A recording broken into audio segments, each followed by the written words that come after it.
semuanya, sudah siap mengikuti ibadah hari ini? Amin. Sebelum kita mengikuti ibadah hari ini, mari kita sama-sama berdoa.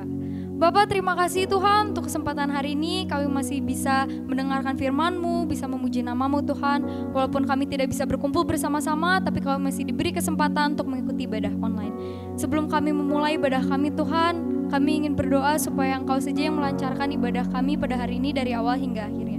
Dalam nama Tuhan Yesus kami berdoa. Amin. Ayo semuanya, saya mengajak kita sama-sama untuk memuji Tuhan. Mari kita sama-sama membawa hati kami lebih lagi masuk ke dalam hadirat-Mu Tuhan.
Tuhan, terima kasih Tuhan untuk setiap penyertaan-Mu di hidup kami Tuhan. Kami ingin lebih lagi Tuhan menjadi hamba-Mu yang setia Tuhan. Kami ingin terus mengikut-Mu Engkau selama apapun itu Tuhan.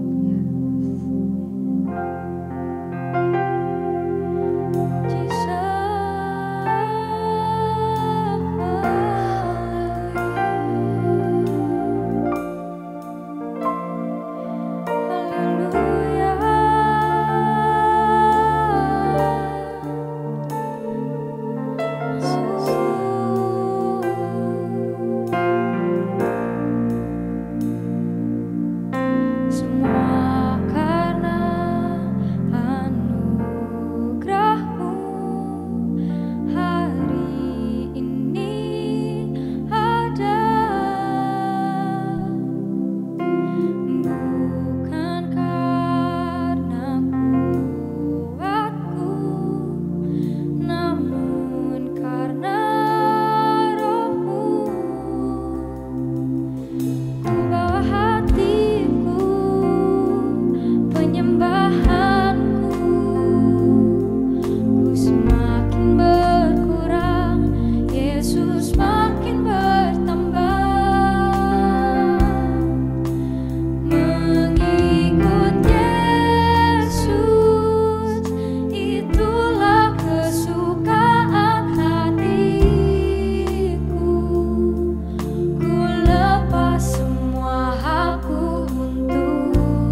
Selamat siang ya Bapak, kami mengucap syukur untuk hari yang indah ini. Kalau siang ini kami boleh diberi kesempatan untuk masih bisa beribadah walaupun secara online. Tapi kami sangat percaya bahwa Engkau hadir Tuhan di tengah-tengah kami. Engkau ada Tuhan di tengah-tengah kami. Kiranya Engkau saja Tuhan yang berkati lidah bibir hamba-Mu dalam menyampaikan sebagian dari kebenaran firman Tuhan. Kiranya setiap firman Tuhan yang dibawakan, setiap sharing yang kami dengar bisa mengubahkan setiap kami dan bisa mengubahkan hati kami Tuhan. Kiranya Engkau saja yang bekerja, kiranya Engkau saja Tuhan yang beracara dalam ibadah online pada hari ini. Hanya di dalam nama Tuhan Yesus saja kami telah berdoa dan mengucap syukur. Amin. Shalom Bethel Teens dan juga Bethel Youth, gimana kabarnya semuanya? Saya harap kita semua dalam kondisi yang baik dan dalam kondisi yang luar biasa. Dan pada kesempatan hari ini, kita mempunyai tema khotbah atau judul khotbah pada hari ini ialah Dare to be Different. Dan untuk mengawalinya, izinkan saya untuk mengajukan sebuah pertanyaan atau mungkin mengajak kita semua untuk berandai-andai. Jika kita dikasih satu pilihan dari sebegitu banyak hewan di muka bumi ini, kira-kira satu hewan apa sih yang bisa menginspirasi bagi kehidupan kita? Mungkin bisa ditulis di kolom komentar di bawah, tebak-tebakan kira-kira hewan apa yang bisa menginspirasi buat kehidupan kita. Mungkin ada yang menjawab, saya ingin menjadi seperti beruang misalkan, karena dia mempunyai kekuatan yang sangat luar biasa. Atau mungkin ada yang menjawab, saya ingin menjadi seperti singa karena dia merupakan sebuah sosok yang gagah berani, perkasa, dan disebut raja hutan. Tapi saya mungkin percaya bahwa gak ada satu orang pun yang menjawab, saya ingin seperti ikan salmon. Karena di dalam bayangan kita biasanya kalau misalkan membahas tentang ikan salmon, kita biasanya membayangkannya sudah di atas sebuah mangkok dan sudah berbentuk sebagai sashimi biasanya. Tapi ada sesuatu yang menarik ternyata dari kehidupan ikan salmon. Ikan salmon pada waktu kecilnya itu mungkin bisa dibilang seperti ikan-ikan pada umumnya. Dia berenang mengikuti arus, dan akhirnya dia bermuara di lautan dan di sana dia makan makanan yang banyak, dapat nutrisi yang baik sehingga akhirnya dia menjadi dewasa. Nah, pada saat dia sudah dewasa, tiba saatnya dia untuk kembali ke habitatnya, yaitu untuk berkembang biak. Dan habitat ikan salmon ini merupakan di air tawar, dan lokasinya itu air tawar ada di daerah pegunungan.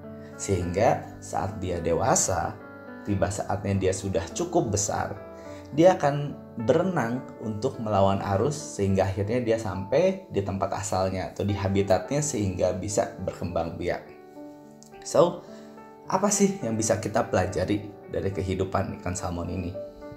Ikan salmon berenang melawan arus.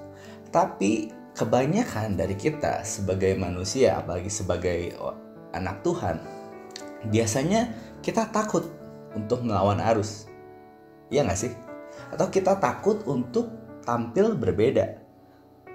Karena yang namanya untuk melawan arus, berenang melawan arus, atau bisa dibilang mengambil keputusan melawan arus atau bertolak belakang dengan kebanyakan orang, itu merupakan sesuatu hal yang tidak mudah tentunya. Karena biasanya akan ada social pressures, atau bisa disebut peer pressure, di mana kita akan merasa aneh jika pilihan kita atau keputusan kita itu berbeda dengan orang kebanyakan. Padahal bisa dibilang misalkan ada 1000 orang di satu tempat mengambil sebuah keputusan yang salah, tapi itu tidak bisa menjustifikasi sehingga perbuatan tersebut menjadi benar karena begitu banyak orang yang melakukan hal tersebut. Sesuatu hal yang salah akan tetap menjadi hal yang salah, atau mungkin bisa dibilang tetap ya dosa. Namanya dosa ya tetap dosa, walaupun banyak yang melakukannya. Sekebalikannya, walaupun hanya satu orang saja yang melakukan sesuatu hal yang benar, itu tetap akan dinyatakan atau dianggap sebagai sesuatu yang benar, khususnya di hadapan Tuhan. Nah, jangan sampai kita sebagai makhluk hidup atau sebagai orang yang bisa dibilang orang yang sudah lahir baru, kita memilih untuk sekedar mengikuti arus. Ada suatu quote yang menarik berkata seperti ini. A dead thing can go with the stream, but only a living thing can go against it. Jadi alangkah sangat disayangkan kita sudah menjadi anak Tuhan, sudah lahir baru, apalagi kita sudah ditebus dengan darah yang sangat mahal, kita sangat berharga. Tapi kita mensia-siakan kehidupan kita dengan just go with the flow. Karena biasanya waktu kita mengikuti arus itu berjalannya atau mengalirnya dari atas turun ke bawah. Saya rasa nggak ada arus yang berjalan dari bawah ke atas.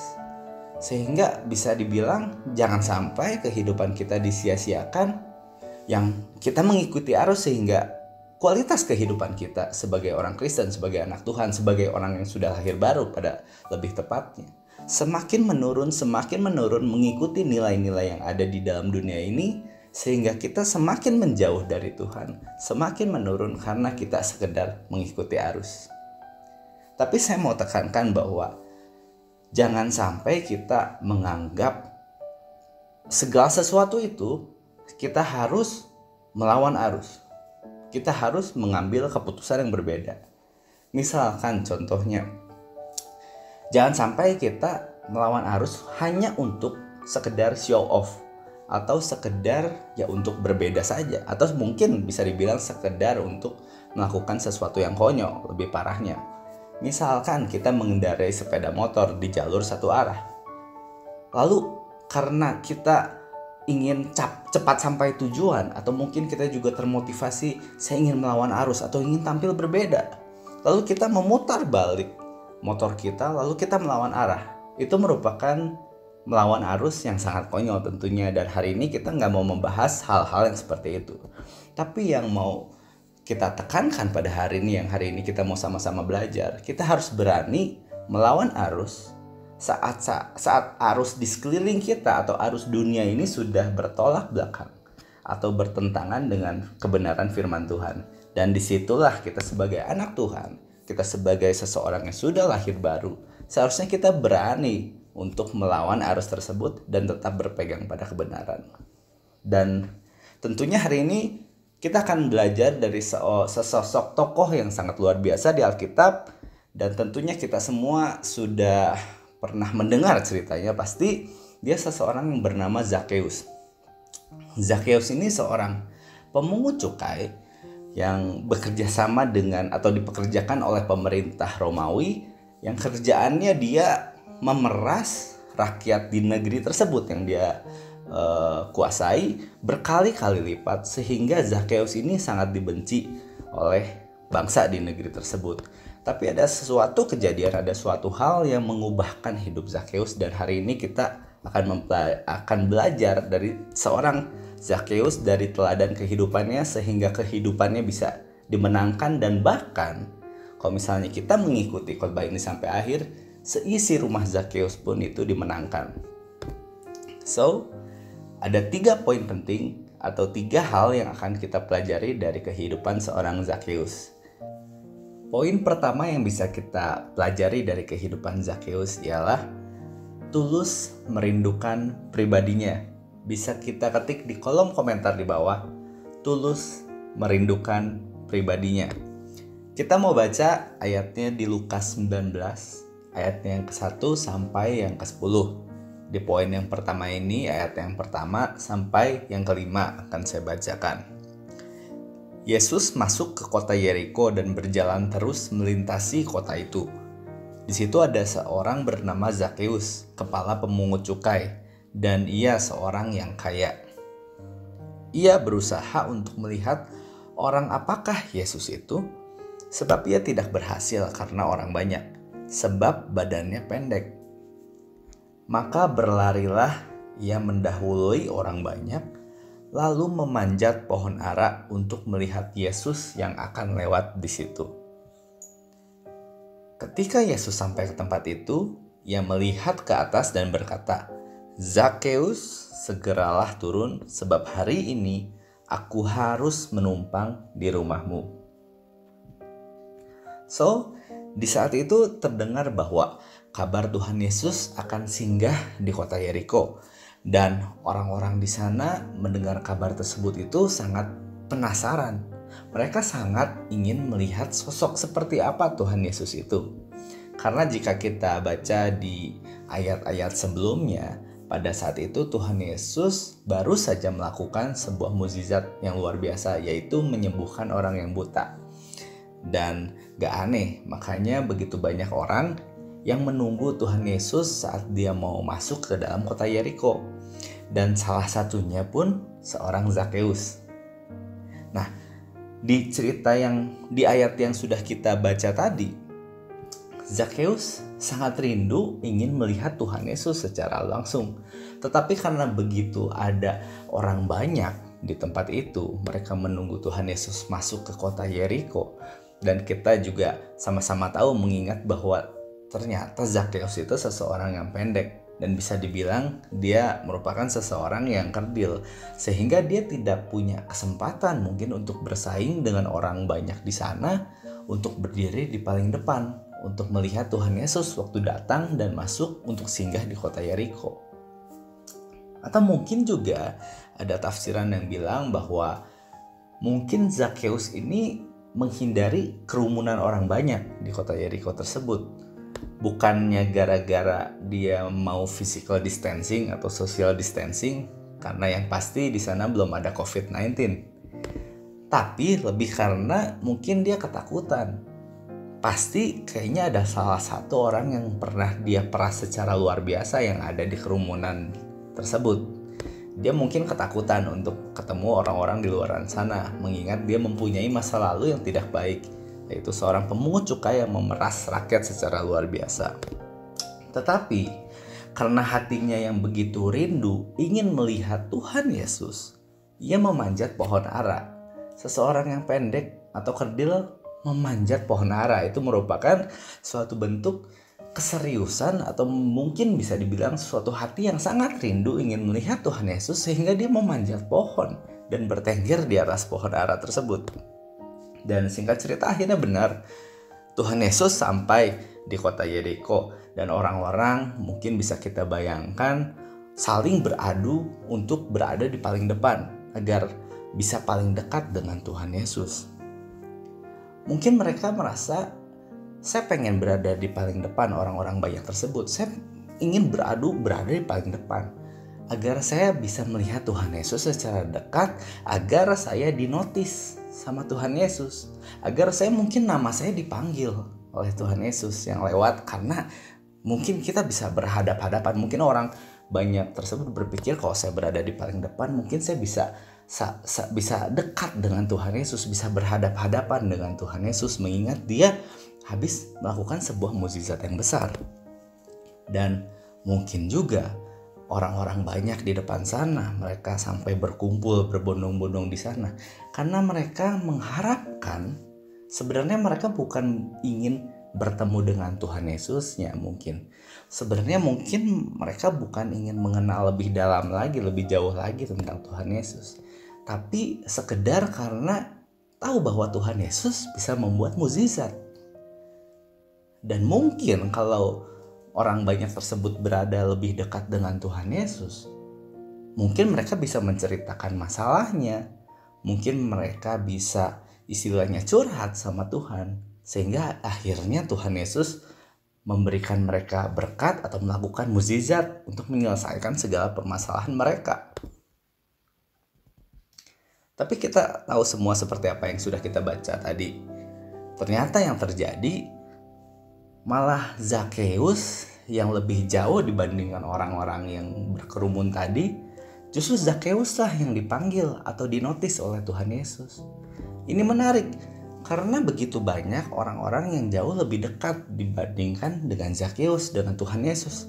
Tapi seperti di ayat yang barusan kita baca, Zakheus lah yang dipanggil oleh Tuhan Yesus.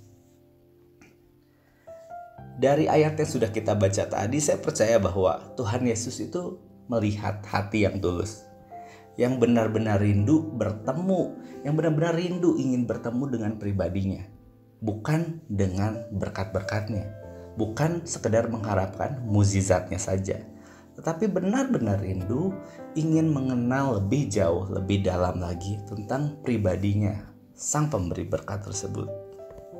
Guys, sewaktu kita bisa seperti orang banyak di sana, mungkin di kehidupan sehari-hari kita, mungkin kita beradu untuk duduk di paling depan, mungkin saat di gereja, atau mungkin kita bisa memanipulasi bagaimana caranya agar kita bisa terlihat sangat rohani mungkin. Dan mungkin kita juga bisa menipu orang-orang banyak di sekeliling kita karena hal-hal yang kita lakukan tersebut. Ada satu ayat yang sangat luar biasa di 1 Samuel 16 ayatnya yang 7b. Dia berkata seperti ini. Bukan yang dilihat manusia yang dilihat Allah. Manusia melihat apa yang di depan mata, tetapi Tuhan melihat hati. Saya percaya Tuhan kita adalah Allah yang Maha Tahu. Dia bisa melihat kedalaman hati kita. Dan gak akan ada yang tersembunyi di hadapan Tuhan. Belajar dari Zakheus yang berbeda dari orang kebanyakan di luar sana. Orang-orang yang menanti sekedar berkatnya Tuhan, sekedar mukjizatnya saja. Tetapi hati Zakheus tulus merindukan pribadinya. Sehingga Tuhan melihat hal tersebut dan dia, Tuhan Yesus, memanggil Zakheus dengan namanya. Itu poin yang pertama.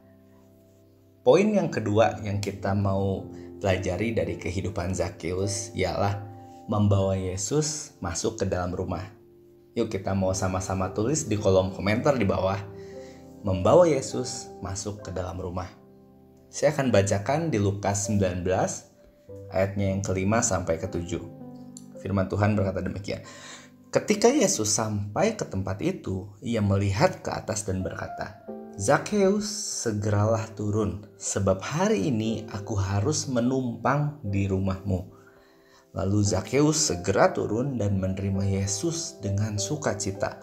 Tetapi semua orang yang melihat hal itu bersungut-sungut. Katanya ia menumpang di rumah orang berdosa.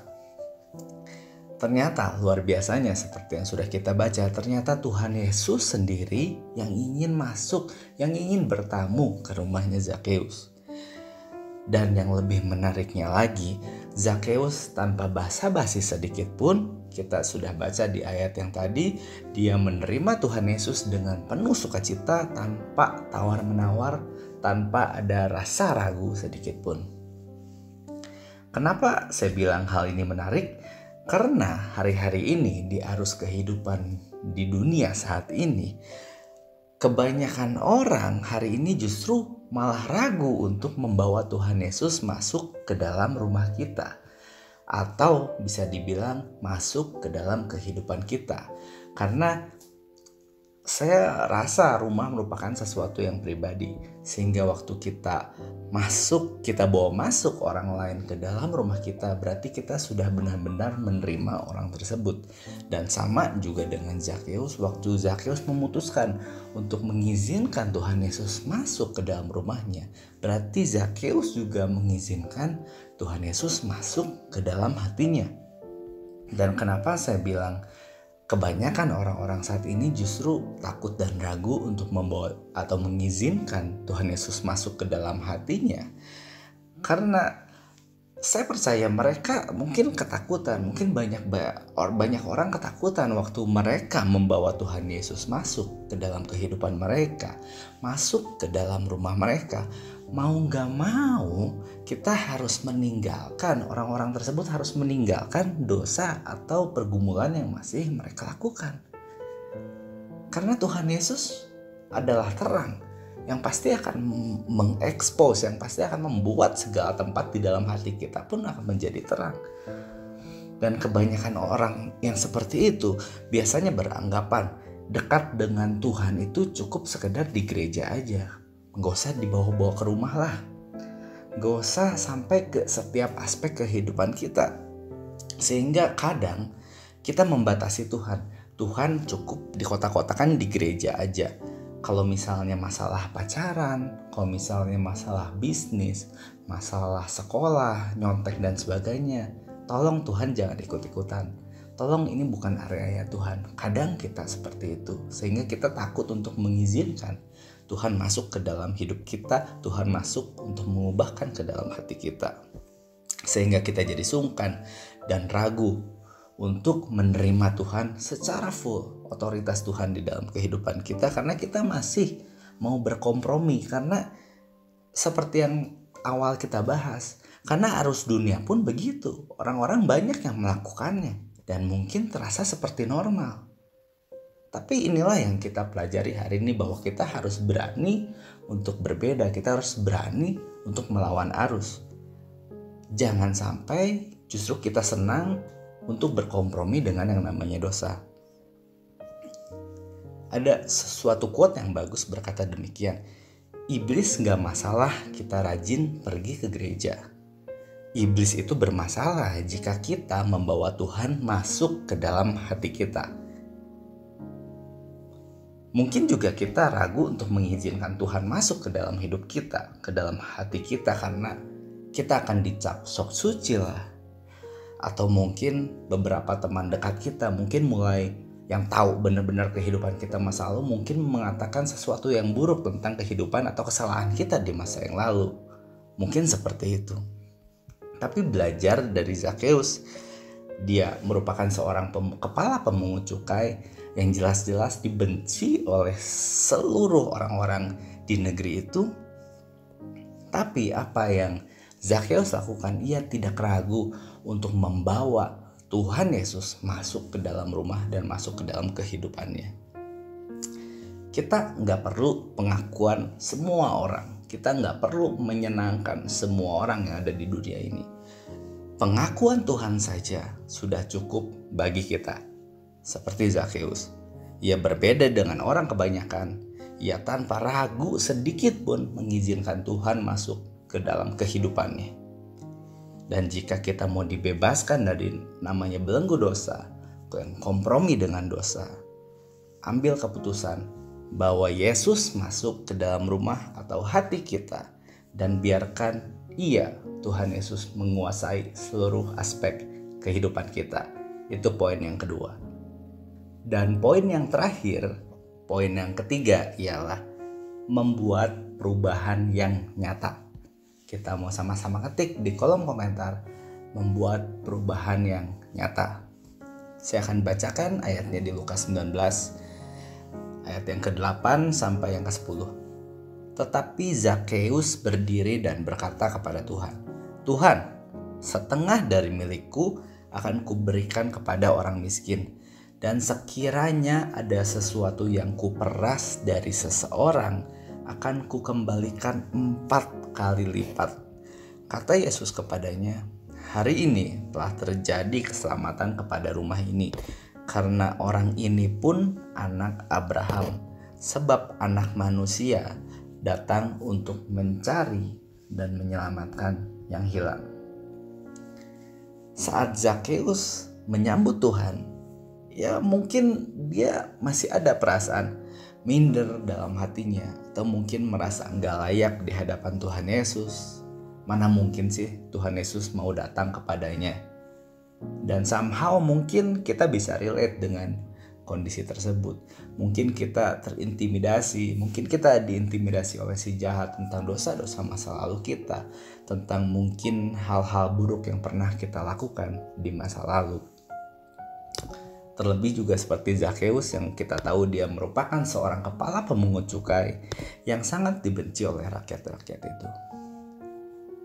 Tapi saya mau bilang bahwa Tuhan kita nggak melihat background kita seperti apa, masa lalu kita seperti apa, reputasi kita seperti apa. Waktu dia memutuskan masuk ke dalam kehidupan kita, dan kita pun seperti Zakheus benar-benar mau bertobat dan mau berbeda, gak mau ikut lagi dengan arus dunia yang ada.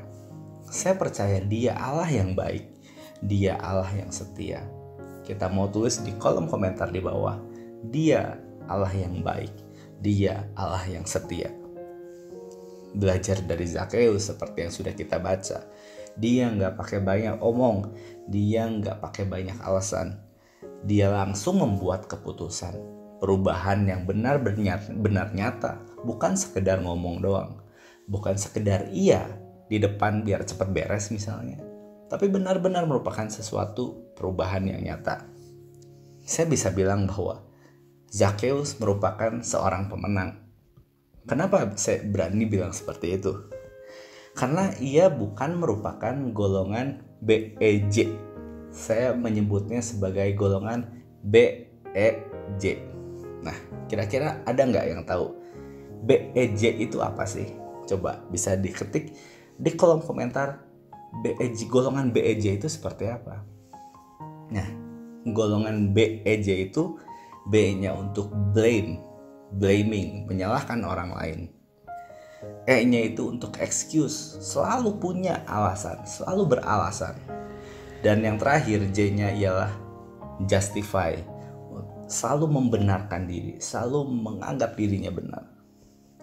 Zakheus gak menyalahkan pemerintahan Romawi pada saat itu, karena pemerintahan Romawi lah yang mengutusnya atau yang menyuruhnya. Zakheus juga tidak beralasan bahwa dia memeras orang karena ya memang dia punya kebutuhan. Tuhan ya tolong ngertilah dia, tapi dia gak sama sekali mengeluarkan excuse itu.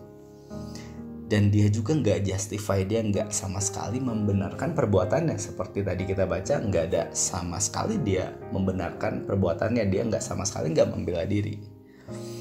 Saat kita mau diubahkan oleh Tuhan, jangan jadi pribadi atau jangan jadi golongan BEJ tersebut.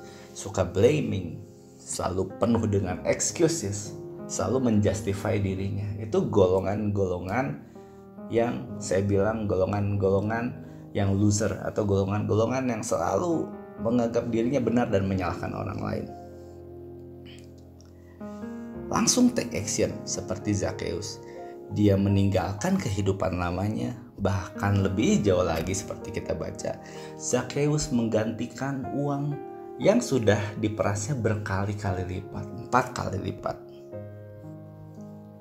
Dan ada satu quote menarik untuk menutup poin ketiga ini. Making a big life change is pretty scary, but know what's even scarier? It's regret. Membuat suatu perubahan yang besar itu mungkin sangat menakutkan. Tapi tahu nggak kalian apa yang lebih menakutkan? Yaitu penyesalan. So, jangan sampai kita menyesal, kita masih berkompromi dengan dosa, kita masih ikut arus dunia yang tidak jelas, hanya karena sekedar kita takut untuk mengambil jalan yang berbeda dengan orang-orang kebanyakan.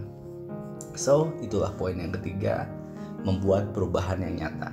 Sebagai orang yang percaya, yang sudah lahir baru, tentunya seharusnya kita berbeda dengan nilai-nilai dunia yang ada saat-saat ini. Saat dunia berkata, balaslah kejahatan dengan kejahatan. Tapi Tuhan Yesus selalu berbeda. Tuhan Yesus mengajarkan balaslah kejahatan dengan kebaikan. Saat dunia berkata kita harus selalu menjadi yang terutama, Tuhan Yesus jelas berbeda. Nilainya jelas totally different dengan nilai yang ada di dunia ini. Ia mengajarkan kita untuk selalu mendahulukan orang lain. Dan di Markus 10 ayatnya yang ke-42 sampai 44 berkata seperti ini. Tetapi Yesus memanggil mereka lalu berkata, "Kamu tahu bahwa mereka yang disebut pemerintah bangsa-bangsa memerintah rakyatnya dengan tangan besi, dan pembesarnya menjalankan kuasanya dengan keras atas mereka. Tidaklah demikian di antara kamu.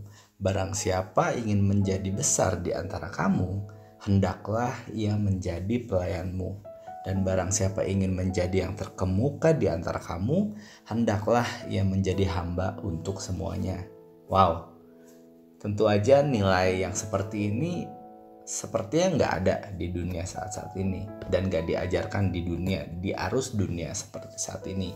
Jelas Kita sebagai orang percaya, sebagai orang yang sudah lahir baru, seharusnya memegang nilai-nilai yang Tuhan Yesus sendiri ajarkan dan Dia memberikan teladan di dalam kehidupannya. Menjadi berbeda bukan merupakan suatu perkara yang mudah tentunya. Mungkin akan timbul suatu kesulitan yang baru. Orang-orang yang mungkin jadi membenci kita atau mungkin julid ngomongin kita di belakang. Ya seperti Zakheus dan juga bisa dibilang seperti Tuhan Yesus. Dan mungkin ada saatnya kita berpikir, apakah kesulitan untuk melawan arus dunia ini worth it atau enggak sih? Dan saya mau bilang, saat kita merasa bimbang, ingatlah hal ini. Nothing that is really worth doing is ever easy. So, dare to be different. Mari kita tutup ibadah ini dengan doa. Tuhan, kami sangat mengucap syukur untuk hari ini kalau kami boleh mendengarkan sebagian dari kebenaran firman-Mu. Kiranya Tuhan, setiap firman Tuhan yang telah kami dengar bisa menjadi benih yang tumbuh subur Tuhan di dalam setiap hati kami, dan bisa menjadi rema Tuhan di dalam kehidupan sehari-hari kami Tuhan. Kami mau mengambil komitmen Tuhan pada hari ini. Kami mau dare to be different. Kami gak mau mengikuti arus dunia yang mungkin semakin lama semakin membawa atau menyeret kami menjauh daripada-Mu. Kiranya Tuhan, kami mau memegang teguh nilai-nilai kebenaran yang telah Engkau berikan teladan Tuhan kepada setiap dari kami ya Bapa. Kami juga Tuhan gak lupa mau berdoa khusus untuk bangsa kami Indonesia dan juga mungkin seluruh bangsa di dunia ini yang sedang mengalami pandemi. Kiranya Tuhan, kami bisa saling berpegangan tangan. Kami bisa Tuhan sama-sama gak sekedar survive tapi menang dan lolos dari pandemi ini Tuhan. Engkau saja Tuhan yang memberikan kekuatan. Engkau saja Tuhan yang memberikan kelegaan kepada setiap kami ya Bapa. Dan mukjizat-Mu Tuhan pasti masih nyata pada saat-saat ini. Kami tetap percaya Engkau mampu melakukan segala sesuatu yang mungkin tampaknya kami terlihat mustahil, tapi tidak ada yang mustahil bagi-Mu ya Bapa. Kami juga Tuhan gak lupa berdoa khusus untuk gereja juga Tuhan, di mana banyak gereja-gereja juga Tuhan yang sedang mencoba untuk melakukan ibadah new normal. Kiranya Tuhan, setiap proses, setiap kelengkapan, setiap prosedur Tuhan bisa berjalan dengan baik, sehingga semuanya berjalan dengan lancar, semuanya berjalan dengan aman. Kami bisa memuji dan memuliakan nama-Mu lagi Tuhan di gereja dengan suasana yang seperti dulu lagi Tuhan, atau mungkin sedikit berbeda, tetapi Engkau saja Tuhan yang pelihara, Engkau saja Tuhan yang jagai setiap kami dan pelayan-pelayan pada khususnya Tuhan. Kami juga Tuhan gak lupa berdoa buat mungkin setiap dari kami, mungkin anak-anak teens atau juga anak-anak youth Tuhan, kalau kami ada pergumulan, kami sedang dalam kesesakan. Kiranya Engkau saja Tuhan yang memberikan kelegaan. Kiranya Engkau saja Tuhan yang memberikan kekuatan dan sukacita yang nyata pada setiap kami. Mari kita angkat tangan kita sebagai bukti bahwa kita siap untuk menerima berkat dari Tuhan. Tuhan memberkati sekolahmu, Tuhan memberkati kuliahmu, pekerjaanmu, segala yang kamu lakukan akan dibuatnya berhasil. Berkat dari Allah Bapa dan Anak, dan dengan persekutuan yang manis dengan Roh Kudus menyertaimu dari hari ini sampai Maranatha, kedatangan Tuhan kedua kalinya. Amin. Happy Sunday, Tuhan memberkati. Bye-bye, see you next week. Wah, makasih banget Ko Baha buat sharingnya. Luar biasa banget gak sih? Nah, aku berdoa supaya sharing ini bisa jadi rema buat kita dan jadi semangat buat kita untuk menjalani hari-hari kita selama 1 minggu ke depan. Nah, beberapa pengumuman akan aku sampaikan ini. Yang pertama, Become Online. Become Online akan ada di setiap hari Selasa dan Rabu jam 7 malam. Buat kamu yang belum ikutan Komsel, kamu bisa chat di kolom chat dan tanya Asyir yang ada di situ. Nanti Asyir itu akan kasih tahu di mana aja sih Komsel yang ada. Jadi kalian harus ikutan, oke?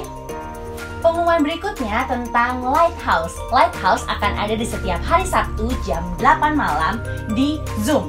Nanti kamu bisa PM ke Instagramnya Battle Youth atau kamu bisa pantengin grup lainnya. Nanti akan ada link untuk kamu bisa join Lighthouse-nya kita. Pengumuman berikutnya ada SMK Brakar Youth and Teens. SMK ini fungsinya apa sih? Fungsinya untuk supaya kamu bisa lebih mengenal tentang keselamatan, gimana sih cara hidup berjemaat yang lebih baik, tentang pertumbuhan rohani, dan banyak banget yang kau bisa dapetin di situ. Selain itu, kamu bisa dapat mentor juga, supaya kita sama-sama bisa bertumbuh dalam Kristus bareng-bareng. Dan selain itu, SMK Brakar ini adalah salah satu syarat untuk kamu dibaptis. Nanti akan ada baptisan air tanggal 30 Agustus dan ini adalah salah satu syaratnya.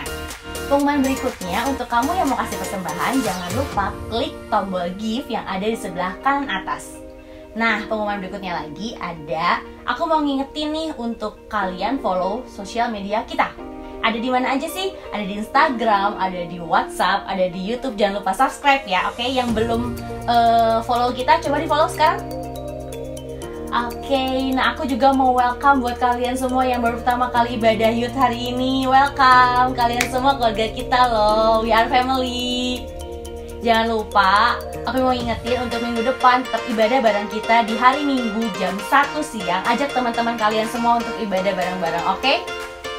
Oke, ya, happy Sunday, bye-bye.